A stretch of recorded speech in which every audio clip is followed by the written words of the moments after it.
आपने बहुत सारी बुक्स में पढ़ा होगा या किसी बाबा या किसी कथावाचक को तो ज़रूर सुना होगा।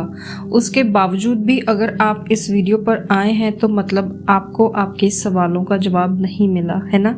क्या आपके भी मन में ये सवाल आता है कि जब सब कुछ तय होता है पहले से ही तो हम कर्म क्यों करते हैं, और कर्म असल में होते क्या हैं? इसका जवाब जानने के लिए आप बिल्कुल सही जगह पर आए हैं। इस वीडियो में आपको दोनों सवालों के जवाब मिलेंगे।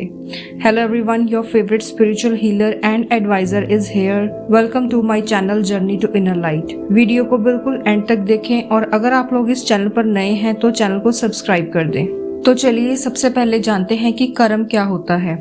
बहुत सारे लोग ये समझते हैं कि हम जो भी काम करते हैं उसे कर्म कहते हैं, फिर चाहे वो कोई भी काम हो जैसे खाना, सोना, पीना, खेलना एक्सेट्रा, लेकिन ये कर्म नहीं है। कर्म का मतलब होता है हमारे द्वारा किया गया कोई भी कार्य जिसका प्रभाव किसी और के जीवन पर पड़ता है उसे कर्म कहते हैं। ये प्रभाव डायरेक्टली भी हो सकता है, इनडायरेक्टली भी हो सकता है। आप अपने मन में किसी के बारे में कैसा सोच रहे हैं इससे भी आपके कर्म बनते हैं।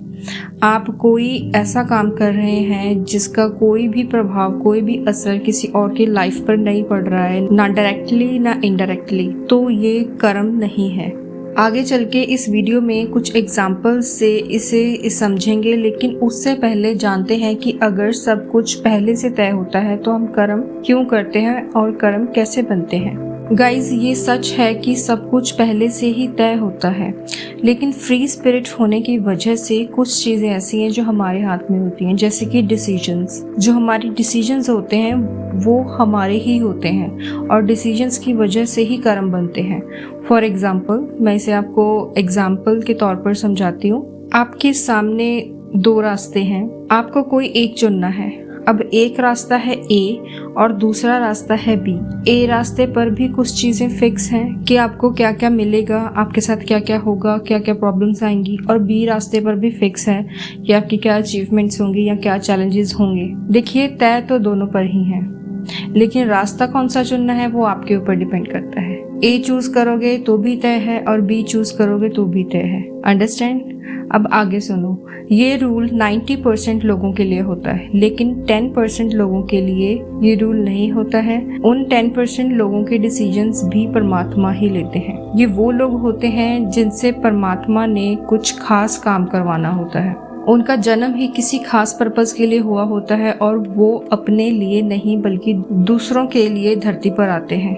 अब गुड कर्मा और बैड कर्मा यानी कि अच्छे कर्म और बुरे कर्म को एग्जाम्पल से समझते हैं। अगर आपके सामने कोई गरीब आदमी आ जाता है और मान लो कि बहुत ठंड है और आपने उसे ब्लैंकेट दे दिया और कुछ खाने को भी दे दिया और आपने उसकी हेल्प करी, और इसका जो प्रभाव है, इसका जो इफेक्ट है उसकी लाइफ पर पड़ा और आपने पॉजिटिविटी एनर्जी को क्रिएट किया, तो ये आपका एक अच्छा कर्म है, ये आपका गुड कर्मा है।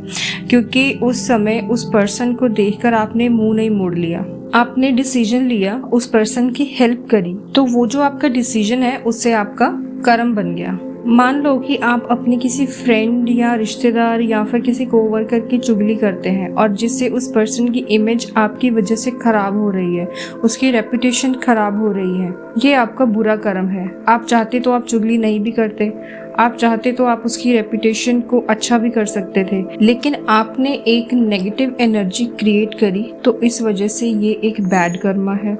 मान लो आप अकेले पार्क में बैठे हैं और कोई बुक रीड कर रहे हैं या फिर आप म्यूजिक सुन रहे हैं, आप अपने आप में बिजी हैं, किसी के साथ कोई बात नहीं कर रहे। ये जो आप एक्टिविटी कर रहे हैं ये सिर्फ एक एक्टिविटी ही है, ना तो ये गुड कर्मा है ना तो ये बैड कर्मा है, क्योंकि इसका प्रभाव किसी और के ऊपर नहीं पड़ रहा है। आई होप कि आप लोगों को ये वीडियो अच्छी लगी होगी। अच्छी लगी है तो वीडियो को लाइक कर दें, चैनल को सब्सक्राइब कर दें और मिलते हैं नेक्स्ट वीडियो में। तब तक के लिए बाय बाय, टेक केयर।